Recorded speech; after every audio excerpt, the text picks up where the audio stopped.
In the meantime, they are images that inspire, educate, and sometimes just make us say, wow. Yeah. Over the years, NASA has given us spectacular photos and renderings that reveal a colorful and mysterious universe. No doubt. And now Chris Martinez is introducing us to two of the artists behind some of the most iconic space art in the galaxy. In a small, bright office, working side by side, Let's see. Robert Hurt and Tim Pyle bring the universe to life. What we're doing does have real science underlying it. Robert is an astrophysicist turned artist. Tim, once a Hollywood animator, is now a planet illustrator. Together, they produce some of NASA's most popular images, from renderings of how planets light years away could look to actual photos of stars and galaxies captured by NASA's powerful telescopes. And this is sort of how it comes to me. And then Many of those images have a dark, grainy start, but color and light reveal an astonishing glimpse of how the deepest regions of space might appear to the human eye. What I'm trying to do is show people sort of the broader colors that the universe has to offer. It's a delicate blend of imagination and data. The artists meet with NASA scientists over many drafts to ensure a planet or galaxy's look lines up with the research to make each one as accurate as possible.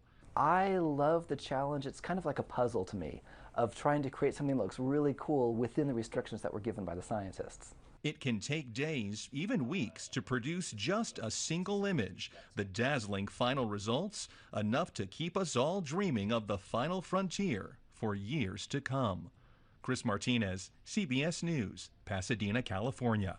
The artists also say they have to be especially careful when it comes to illustrations of other planets to avoid colors many of us would associate with Earth, like blue for water. The shot is compiled from data from NASA's VIIRS instrument, which orbits the Earth about every 100 minutes, taking measurements of light coming off the planet. That can be translated into ribbons of imagery like this, and then into one of these. And this is just the latest in NASA's Earth from Space album, which may be one of the most mind-expanding collections of images in human history. Heart nebulas, celestial collisions, a bird's eye view of the Milky Way, astronomers are charting the outer reaches of the cosmos and bringing back jaw-dropping images from telescopes like Hubble and its infrared cousin Spitzer. If you look down at the bottom of that Milky Way image, you'll see these two words: artist concept. This sweeping image of the Orion Nebula actually looks like this. And the TRAPPIST-1 star system, the latest discovery of 7 potentially habitable exoplanets that made national headlines, it's really only a box of gray and white pixels. You see, space art is part of NASA's most fascinating images. Most space imagery begins with data, very, very complex data. And transforming these numbers and graphs into an image that captures the public's imagination requires a delicate balance between science and art. And that is where Robert comes in. As an astronomer and artist, Robert isn't editing images so much as he's making an artistic hypothesis grounded in facts, so we can visualize what's really happening up there. It's primarily taking data and making pictures out of it. That's what this is, a composite of data sets from several different instruments translated into a picture. To us, the really cool thing was the data set. Up until that point, there was no realistic color map of the globe anywhere. So the land layer here comes from the Moderate Resolution Imaging Spectroradiometer aboard Terra. And the tricky part here was the weather. So we actually had to take clouds out. They stashed the clouds for later, went onto the ocean. That came from an instrument that measures phytoplankton in the sea. Where it was low, I colored it dark blue because they're low mostly in mid-oceans.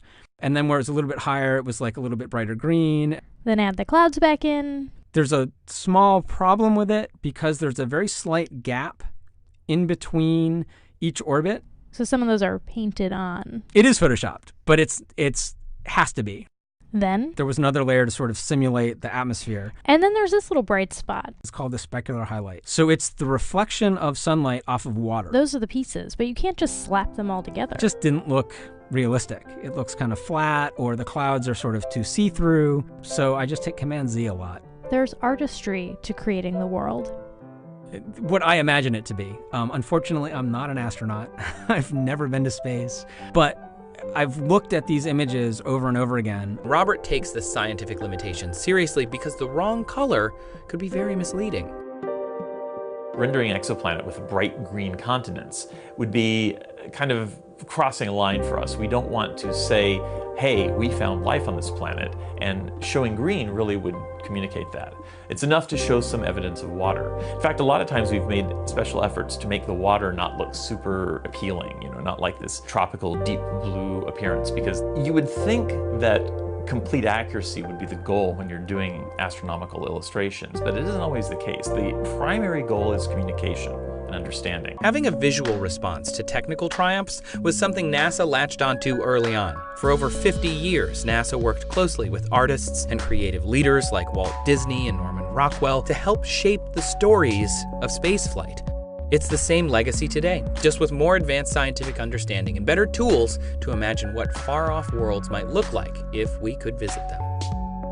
We want to take a lot of care to make sure we don't oversell the part of the story that isn't actually the story. There are people who just look and think, oh, NASA's photographed a planet, and they don't understand that actually that was a piece of art. On the other hand, if we don't do that and we don't put a piece of compelling artwork, then people may never even look at the story anyway. We are a long way from sending a spacecraft to TRAPPIST-1, without warp drive of course, so for now the artwork will continue to stand as our best guess.